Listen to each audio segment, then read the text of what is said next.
হজরত ফাতেমা রাদিয়াল্লাহু আনহা, যিনি জান্নাতি নারীদের সর্দার এবং নেত্রী, তিনি একদিন ওনার সম্মানিত পিতা হজরত মুহাম্মদ সাল্লাল্লাহু আলাইহি ওয়াসাল্লামের নিকট উপস্থিত হলেন।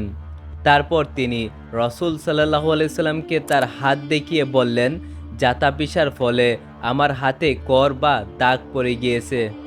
পানির কলস এবং মশক বহন করতে করতে বুকে কালো দাগ পড়ে গিয়েছে। ফাতিমা রাদিয়াল্লাহু আনহা আরও বলেন, মুসলমানরা খায়বারকে জয় করার পর সকল মুসলমানদের মাঝেই দাস দাসী বিতরণ করা হয়েছে, যারা তাদের বাড়িতে কাজ করে। এরপর তিনি রসুল সাল্লাল্লাহু আলাইহি সাল্লামকে বলেন, আমাকেও একজন দাসী দান করুন।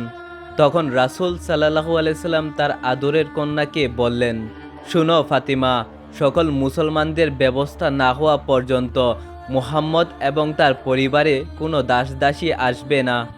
তোমার এই কষ্টের বিনিময়ে আমি এর চেয়ে উত্তম ব্যবস্থা বলে দিচ্ছি।